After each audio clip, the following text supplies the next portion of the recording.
رب کائنات نے زندگی کو ایسا ہی ڈیزائن کیا ہے کہ تمام تر کامرانیوں اور کامیابیوں کے باوجود زندگی کی تصویر ادھوری ہی رہتی ہے۔ کہیں نہ کہیں اس میں موجود کمی اور کجی کی ٹیڑھ ہمیں چبھتی ضرور ہے۔ مارچ کے آغاز میں ہمارے انڈیا میں دنیا کی مہنگی ترین پری ویڈنگ تقریبات نے پوری دنیا میں ایک تہلکہ مچا دیا۔ ہمارے تمام تر سوشل میڈیا پر بھی اس کا کافی چرچا رہا۔ مکیش امبانی ایشیا کے امیر ترین کاروباری اور دنیا کے امیر ترین لوگوں میں 11ویں نمبر پر ہیں۔ وہ ریلائنس گروپ کے بانی اور چیئرمین ہیں۔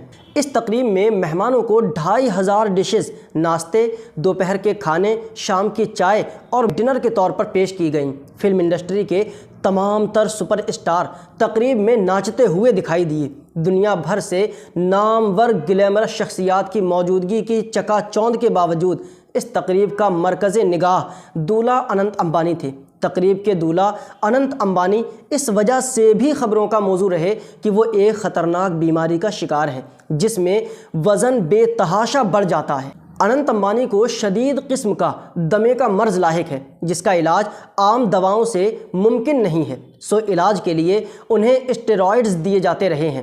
ان میں اسٹیرائڈز کی ایک قسم کارٹیکو اسٹیرائڈ بھی تھی۔ اسٹیرائڈ کی یہ قسم وزن بڑھنے کا سبب بن جاتی ہے۔ اس سے انسان کی بھوک بے تحاشا بڑھ جاتی ہے، اتنی زیادہ کہ وہ ہاتھی کی طرح کئی افراد کا کھانا اپنے پیٹ میں انڈیلنے لگتا ہے۔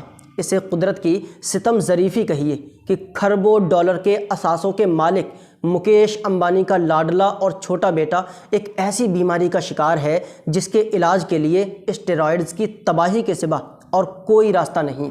ان کے بیٹے کو ہاتھیوں سے لگاؤ ہوا تو مکیش امبانی نے ایکڑوں پر پھیلا ہوا ہاتھیوں کا ایک سفاری پارک بنا دیا۔ اس سفاری پارک میں بیمار ہاتھیوں کے اسپتال، تفریح گاہوں، اسپا اور مالش کا انتظام ہے۔ خشک میوہ جات سے بھرے ہوئے سینکڑوں لڈو روزانہ ہاتھیوں کو کھلا دیے جاتے ہیں۔ یہ صرف مکیش امبانی کے اپنے بیمار بیٹے کے ساتھ پیار کی ایک جھلک ہے، مگر وہ اپنی تمام تر دولت کے باوجود اپنے بیٹے کے لیے مکمل صحت سے بھرا ہوا ایک دن نہیں خرید سکے۔ اننت امبانی نے تقریب میں ہزاروں مہمانوں کے سامنے اپنے دل کی بات کرتے ہوئے کہا کہ میری زندگی پھولوں کی سیج نہیں رہی بلکہ میں نے کانٹوں کے راستوں پر چل کر زندگی گزاری ہے۔